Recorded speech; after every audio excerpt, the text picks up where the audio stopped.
Black Metallic, Catherine Wheel, also covered by Hammock. It's guitar tabs and guitar lesson. So kind of two different spots to play this for each version. We'll start with the original Catherine Wheel version here, and this is based in key of G here, and standard tuning, EAD, GBE. And we'll start here just by this intro and verse progression, just kind of hitting like the bulk of a G chord here. So let's do the 3E, 2A, open D and G. It's just kind of a couple strums there. And this is all real loose kind of strumming, so you don't have to just super be exact or anything, but a couple strums on that. We'll shift down to an A minor. So open A, 2 on the D, G, 1 B, open high E. Strum, couple strums, strumming again, just kind of shuffling. Just that type of deal, just loose. And then we go to this F major 7. So basically you at least want to get this bit where we'll have, basically the only note we're changing from that last chord is we want a 3D, but then we keep the 2G, the 1B, and the open high E. And if you can make it happen, you can do like Jimi Hendrix style, you know, get your thumb over the top so that you're fretting that first on the E. I like to do it that way. And of course the A just gets dead. Just if you want to get that extra kind of low F note in there. If you can't get that, then, you know, just hitting that D string down, that's cool. It's up to you. So we just hang on that F major 7 for, you know, about twice as long as we did the other chords.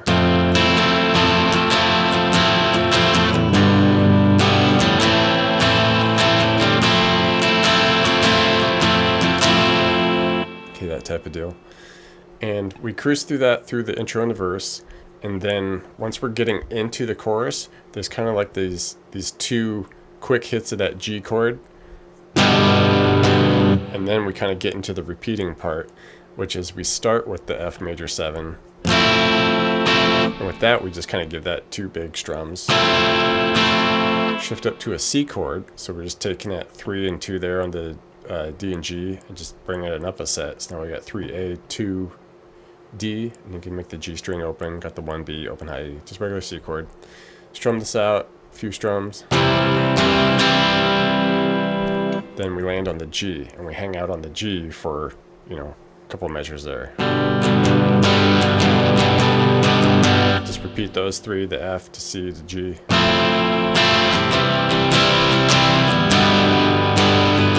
We'll cruise through that a bunch of times, and then we shift to this, I guess you would call it, it's a post-chorus. It happens after that first chorus, but then this is also what's happening in the bridge. And in the bridge, we also eventually will change the strumming dynamic. So, you know, for the main post-chorus and bridge, we're just hitting the A minor to an F, and you can just do like a regular kind of lower half of an F bar chord here, the 1 E, 3 on the A and D, 2 on the G. Like that's probably good enough right there.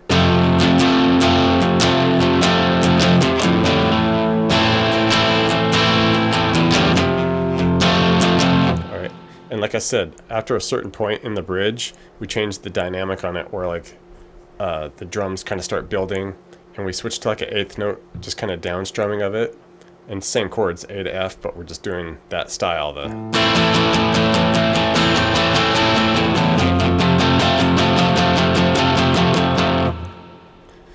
All right, and now talking about the cover version by Hammock, which is, you know, lesser known, but it's definitely a cool version. They're in a different key, so the easy way to do it is basically you just take a capo, and they're up 3/2 steps. All right, so instead of being in the key of G, they're in the key of B flat.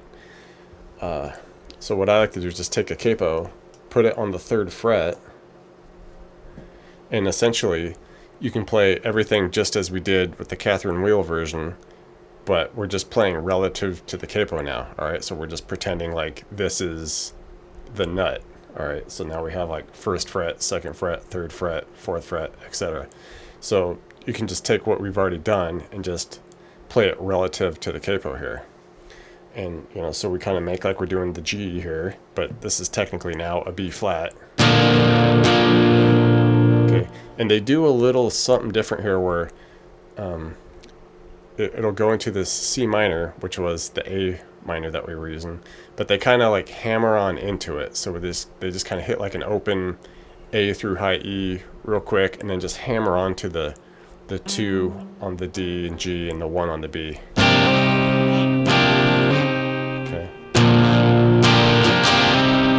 And then just strum it a few times there. All right, and then they do this little bit where once we get to our F major 7 shape, which is now technically A flat major 7, you know, the relative to the capo, the 3rd fret up to 2 to 1, then the open high E. With this, you know, it's the same shape and all that, and you can still do that bit over the top if you like. But we're just strumming that out, but then they do this bit where we go a little back and forth with the 2 on the G string here. You know, we're talking relative to the capo here. Objectively, it's that 5th fret, but here we're relative to the capo. So 2 here, and they're just kind of like lifting off to an open, and then just back on for a couple of strums, and then just lifting back off.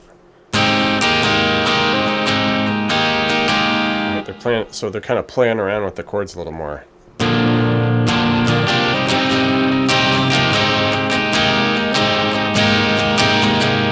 So they're just kind of playing with it a little bit, and they added this kind of cool little lead line over the top of the intro section there, and it's got some like phaser effect on it, or kind of chorusy phaser stuff going on.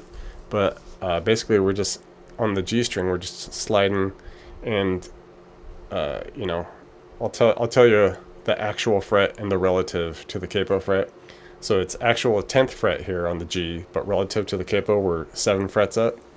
So we're sliding from there down 3 frets,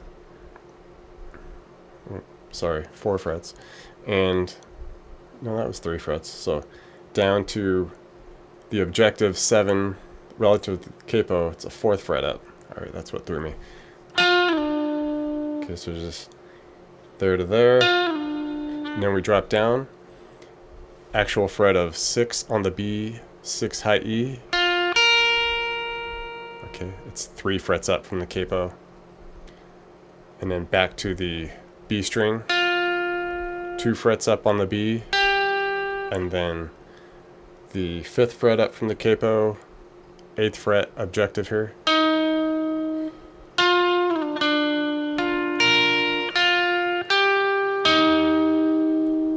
Okay, just cool little lead thing over the top of that. And then of course for the chorus, it's the same shapes, same thing, just relative to the capo here. So we do that couple of strums of the G shape. All right, down to our A flat major 7 or F major 7 look, that 3, 2, 1 open. To a C shape, it's technically now an E flat. Back to that G shape, aka B flat.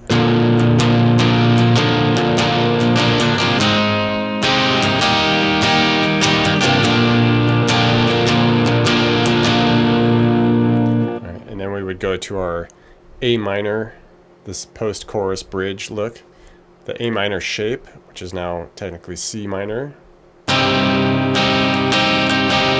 to a F look, which is A flat here.